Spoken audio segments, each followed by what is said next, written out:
जी नाज़रीन, प्रोग्राम में आपको दोबारा खुश आमदीद। हम बात कर रहे हैं मोहतरमा फातिमा जिन्ना की, जिनकी आज बरसी मनाई जा रही है। हम ब्रेक से पहले जिक्र कर रहे थे कि जनरल अयूब खान के मुकाबले पे मोहतरमा फातिमा जिन्ना को इंतखाबात में हिस्सा लेने के लिए किसने आमादा किया और कौन से लोग उनके गिर्द इकट्ठे हुए और वो क्या माहौल था, और ये सब गुफ्तगू आगे बढ़ाएं। मैं आपको बताऊं कि उस वक्त सूरत हाल ये थी कि ख्वाजा नाज़मुद्दीन साहब लीड कर रहे थे। ख्वाजा नाज़मुद्दीन साहब अक्सर कहते थे कि मुझे उम्मीदवार न समझे लेकिन बताएं नहीं किसी को। और फिर उसके बाद पूरी की पूरी अपोजिशन जो थी वो गई थी उनके पास। आप अंदाजा अच्छा, उस अपोजिशन के आज के नौजवानों को बताएं कि कौन कौन लोग थे जो मोहतरमा फातिमा जिन्ना के पास गए। ख्वाजा नाज़मुद्दीन थे, सरदार अब्दुल बशीर थे, खान अब्दुल क़य्यूम खान थे, सारे मौलाना मौदूदी थे, सारे के सारे। बल्कि मैं आपको बताऊं कि मौलाना मौदूदी ने बड़ा खूबसूरत बात की थी। तो उन्होंने किसी पूछा उन्होंने कि आपने एक औरत को सपोर्ट क्यों किया, औरत की हुक्मरानी के आप खिलाफ है। तो उन्होंने कहा असल मसला यह है कि एक तरफ एक ऐसा आदमी खड़ा है जो मर्द है लेकिन उसमें कोई खूबी नहीं, और एक औरत है जिसमें सारी खूबियां हैं लेकिन वो मर्द नहीं है। तो ये उन्होंने बड़ी खूबसूरत बात से ये सारा ने उनको राजी किया था। ये पूरी कंपेन थी।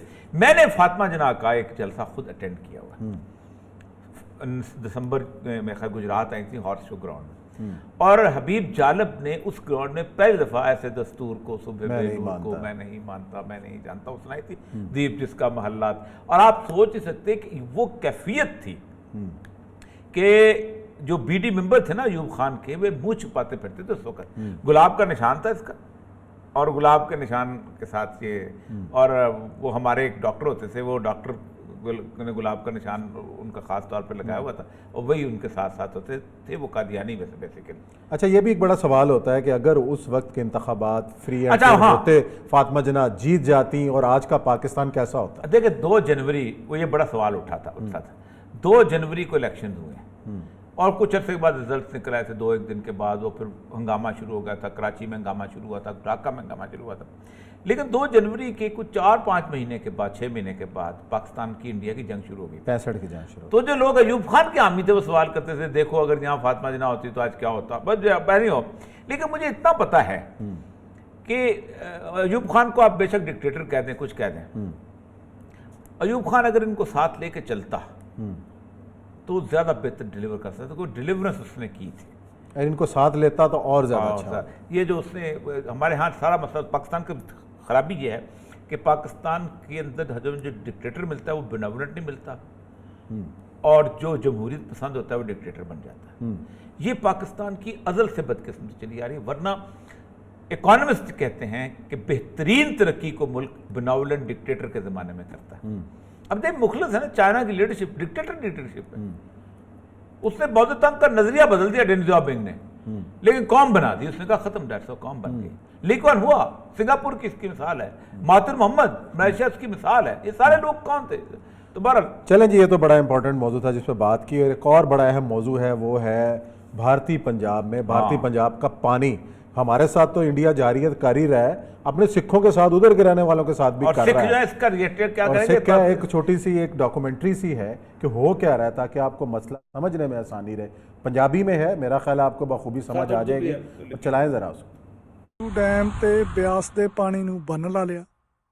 उत्थों 12 किलोमीटर लंबी सुरंग रिगर तक पट्टी, ते फिर रिगर तो सुंदरनगर तक 20 किलोमीटर लंबा ओपन चैनल आ, खुली नहर, ਉਹਦੇ ਰਾਹੀਂ पानी लेके गए। सुंदरनगर तो गां फिर सतलुज तक 12 किलोमीटर लंबी सुरंग आ, ਜਿਹੜੀ ਅਲਸੀਦ ਖੱਡ ਕੋਲ ਜਾ ਕੇ ਗੋਬਿੰਦ ਸਾਗਰ ਝੀਲ ਦੇ ਉੱਪਰਲੇ ਪਾਸੇ ਸਤਲੁਜ ਪੈਂਦੀ ਆ। ਇਹ ਜਿਹੜਾ ਸਾਰਾ ਸਤਲੁਜ ਦਾ ਤੇ ਬਿਆਸ ਦਾ ਪਾਣੀ ਆ, 75 ਲੱਖ ਏਕੜ ਫੁੱਟ ਤੋਂ ਜ਼ਿਆਦਾ ਪਾਣੀ ਆ, ਜਿਹਨੂੰ ਗੋਬਿੰਦ ਸਾਗਰ ਝੀਲ 'ਚ ਰੋਕਿਆ ਭਾਖੜੇ ਡੈਮ ਦੇ ਨਾਲ।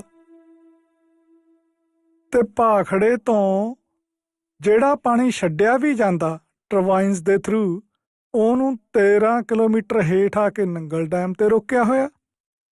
ਫਿਰ ਨੰਗਲ ਡੈਮ ਤੋਂ ਇਹ ਪਾਣੀ ਪੱਕੀਆਂ ਨਹਿਰਾਂ ਰਾਹੀਂ ਪੰਜਾਬ ਤੋਂ ਬਾਹਰ ਜਾਂਦਾ। ਆ ਜਿਹੜੀ ਭਾਖੜਾ ਮੇਨ ਲਾਈਨ ਆ 1954 ਦੀ ਨਿਕਲੀ, ਇਹਦੇ ਰਾਹੀਂ ਦਿੱਲੀ, ਹਰਿਆਣਾ ਤੇ ਰਾਜਸਥਾਨ ਤੱਕ ਪਾਣੀ ਜਾਂਦਾ। ਸਤਲੁਜ ਤਾਂ ਨਾਂ ਦਾ ਹੀ ਦਰਿਆ, ਇਹਦੇ 'ਚ ਤਾਂ ਪਾਣੀ ਆਉਂਦਾ ਹੀ ਉਦੋਂ ਆ ਜਦੋਂ ਹੜ੍ਹ ਆਉਣੇ ਨੇ, ਜਾਂ ਜਦੋਂ ਭਾਖੜਾ ਜਵਾਬ ਦਿੰਦਾ। ਤੇ ਇਸ ਦੇ ਨਾਲ ਦੂਜੇ ਪਾਸੇ 29 ਜਨਵਰੀ 1955 ਨੂੰ ਬਿਆਸ ਰਾਵੀ ਐਗਰੀਮੈਂਟ ਲਿਖਿਆ ਜਾਂਦਾ। ਆਪ ਹੀ ਲਿਖਣਾ, ਕਿਹੜਾ ਕਿਸੇ ਦੀ ਸਹਿਮਤੀ ਜ਼ਰੂਰੀ ਆ। ਫਿਰ ਉਸ ਐਗਰੀਮੈਂਟ ਰਾਹੀਂ ਰਾਵੀ ਦੇ ਪਾਣੀ ਨੂੰ ਪਠਾਨਕੋਟ ਕੋਲੋਂ ਮਾਧੋਪੁਰ ਹੈੱਡਵਰਕਸ, ਜਿਹੜਾ ਅੰਗਰੇਜ਼ਾਂ ਨੇ 1902 ਚ ਬਣਾਇਆ ਸੀ ਮਾਝੇ ਦੀ ਸਿੰਚਾਈ ਲਈ, ਉੱਥੋਂ ਰਾਵੀ ਬਿਆਸ ਲਿੰਕ ਨਹਿਰ ਪੱਟੀ, ਜਿਹਦੇ ਰਾਹੀਂ ਰਾਵੀ ਦੇ ਪਾਣੀ ਨੂੰ ਬਿਆਸ ਚ ਪਾਇਆ, ਤੇ ਨਾਲ ਉਧਰ ਫਿਰੋਜ਼ਪੁਰ ਹੈੱਡਵਰਕਸ ਤੋਂ ਥੋੜਾ ਜਿਹਾ ਉੱਪਰ ਹਰੀਕੇ ਪੱਤਣ, ਜਿੱਥੇ ਸਤਲੁਜ ਤੇ ਬਿਆਸ ਮਿਲਦੇ ਨੇ, ਨਵਾਂ ਹੈੱਡਵਰਕਸ ਬਣਾ ਲਿਆ। ਹੁਣ ਹਰੀਕੇ ਤੇ ਰਾਵੀ ਦਾ ਪਾਣੀ, ਬਿਆਸ ਦਾ ਪਾਣੀ ਤੇ ਸਤਲੁਜ ਦਾ ਬਚਦਾ ਪਾਣੀ ਸਾਰਾ ਰੋਕ ਲਿਆ, ਤੇ ਜਿਹੜਾ ਫਿਰੋਜ਼ਪੁਰ ਹੈੱਡਵਰਕ ਸੀ, ਜਿੱਥੋਂ ਚੜ੍ਹਦੇ ਤੇ ਲਹਿੰਦੇ ਪੰਜਾਬ ਲਈ ਨਹਿਰਾਂ ਨਿਕਲੀਆਂ ਸੀ ਅੰਗਰੇਜ਼ਾਂ ਵੇਲੇ ਦੀਆਂ, ਉਹਦੇ ਲਈ ਬਚਿਆ ਹੀ ਕੁਛ ਨਹੀਂ। ਪਰ ਹਰੀਕੇ ਤੋਂ 2 ਪੱਕੀਆਂ ਨਹਿਰਾਂ ਕੱਢਤੀਆਂ ਰਾਜਸਥਾਨ ਲਈ। ਇੱਕ ਤਾਂ ਬੀਕਾਨੇਰ ਫੀਡਰ ਨੂੰ ਸਪਲਾਈ ਦੇਣ ਲਈ 1953 ਚ, ਤੇ ਦੂਸਰੀ ਇੰਦਰਾ ਗਾਂਧੀ ਨਹਿਰ, ਜਿਹਨੂੰ ਰਾਜਸਥਾਨ ਫੀਡਰ ਵੀ ਕਹਿੰਦੇ ਨੇ, 1961 ਚ ਕੱਢੀ ਆ, ਜਿਹੜੀ ਜੈਸਲਮੇਰ ਤੱਕ ਜਾਂਦੀ ਆ ਪੰਜਾਬ ਦਾ ਪਾਣੀ ਲੈ ਕੇ। ਜਦੋਂ ਭਾਰਤ ਸਰਕਾਰ ਨੇ ਰਾਜਸਥਾਨ ਦੇ ਥਾਰ ਮਾਰੂਥਲ ਦੀ ਸਿੰਚਾਈ ਲਈ ਹਰੀਕੇ ਤੋਂ ਪੱਕੀਆਂ ਨਹਿਰਾਂ ਕੱਢਣ ਦੀ ਯੋਜਨਾ ਵਰਲਡ ਬੈਂਕ ਅੱਗੇ ਪੇਸ਼ ਕੀਤੀ, ਤਾਂ ਉਸਨੇ ਇਸ ਪ੍ਰੋਜੈਕਟ ਨੂੰ ਇੱਕ ਡੂਵੀਅਸ ਤੇ ਇਕਨੋਮਿਕਲੀ ਅਨਜਸਟੀਫਾਈਏਬਲ ਪ੍ਰੋਜੈਕਟ ਕਹਿ ਕੇ ਰੱਦ ਕਰ ਦਿੱਤਾ ਸੀ।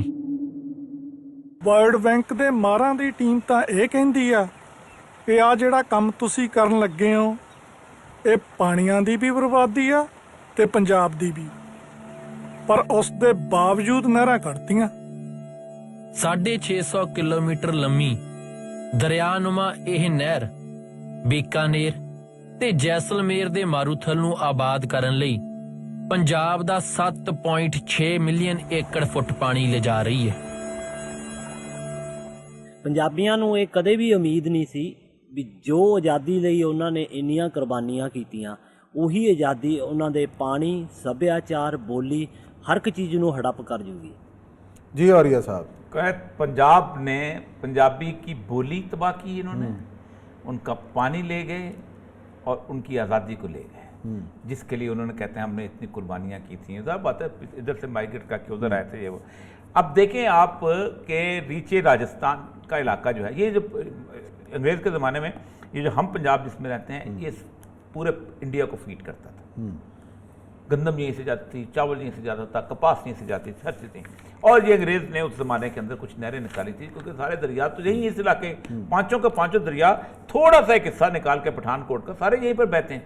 तो आपको याद होगा कि फैसलाबाद डिस्ट्रिक्ट, ये सरगोदा डिस्ट्रिक्ट, ये साहिवाल डिस्ट्रिक्ट, ये मुल्तान डिस्ट्रिक्ट, ये तो कॉलोनी डिस्ट्रिक्ट जो थे ये बने थे। और इन कॉलोनी डिस्ट्रिक्ट में लोगों ने आकर ज़मीनें आबाद की थी, सिख भी थे, मुसलमान, सिख अब इन ज़मीनों को छोड़ के वहाँ गए। सही है।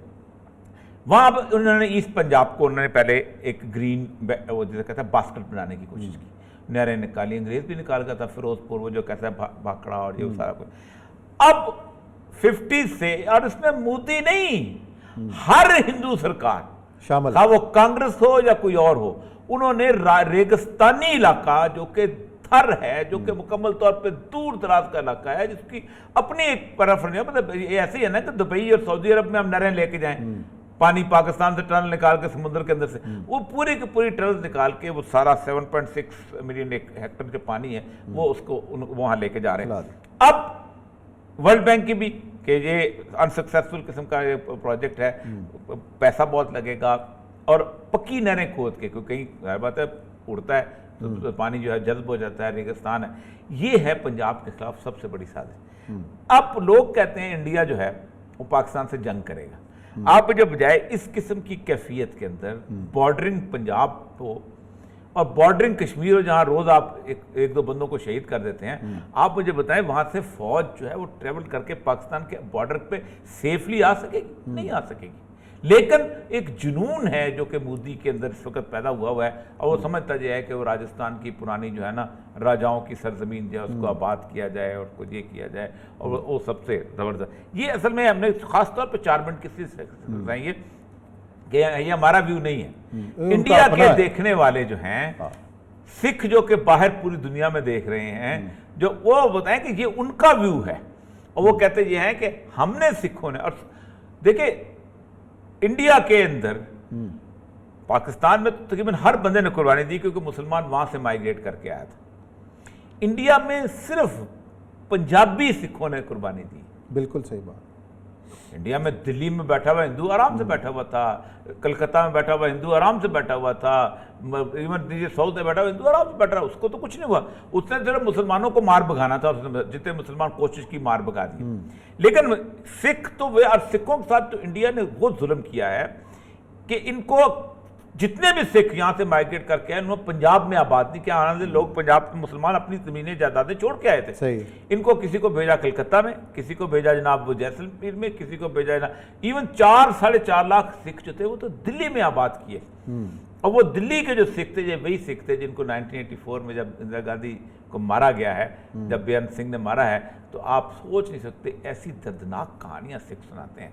मैं दिल्ली में कुछ सिखों से मिला हूँ वहाँ पर, वो कहते हैं हमारे सामने हमारा बेटे को गले में टायर डाला और टायर डाल के उसको आग लगा दी टायर, और उस टायर के अंदर वो जलता हुआ मरा है। और बड़ी माँ बाप कहानी है देख जी, रहे हैं। जुल्म की बहुत कहानियां कहानियां हैं। अच्छा, और ये सब एक तो जो भारतीय पंजाब का मसला है, एक हमारे लाहौर का मसला है। हाँ, हाँ। कि हमने कोरोना के मरीजों को ट्रीट किया और आज जो माशाल्लाह जो बिल आया 55 करोड़ रुपए का सिर्फ एक्सपो सेंटर ने भेज दिया है, और इस तरीके से कहा यह जा रहा है कि फ़ी मरीज़ जो है 9 लाख रुपया खर्च आया उसकी ट्रीटमेंट के अंदर, ये सिम्टोमेटिक हो या भी। यहाँ पे 9 लाख तो का रखा ही हुआ है, प्लाज्मा 9 लाख बेचा। रुपए का पता नहीं अब क्या हुआ है।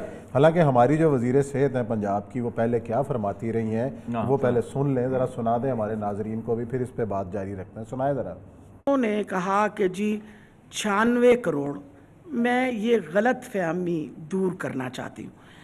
अब तक जो हमारा टोटल हमने चेक दिया था एडमिनिस्ट्रेशन को, वो 7 करोड़ का था, और आज डिप्टी कमिश्नर साहब ने के दफ्तर से ये डिटेल आई है जो आपके सामने मैंने रखी है, जिसमें उन्होंने बताया है कि हमने अभी तक वुडन पार्टीशन की 1 करोड़ रुपया दिया है, एस्टिमेटेड था 4 करोड़ 50 लाख। परचेज आइटम्स जो हैं उनका भी 1 करोड़ हमने दिया है, उसकी 25 मिलियन थी, यानी 25 लाख थे इसके। और इसके बाद एडिशनल आइटम सीसीटीवी कैमराज, ये सारा कुछ लिखा हुआ है इसमें। एक्सटेंशन रील्स हैं, रिवॉल्विंग हैं, और फिर जो फंड्स हमें लोगों ने दिए हैं, यहाँ तक कि अल्लाह वाले ने जो खाना देते हैं वहाँ, या हमारे पास जो वहाँ डोनेशंस इकट्ठी हुई हैं उनकी भी तादाद लिखी हुई है।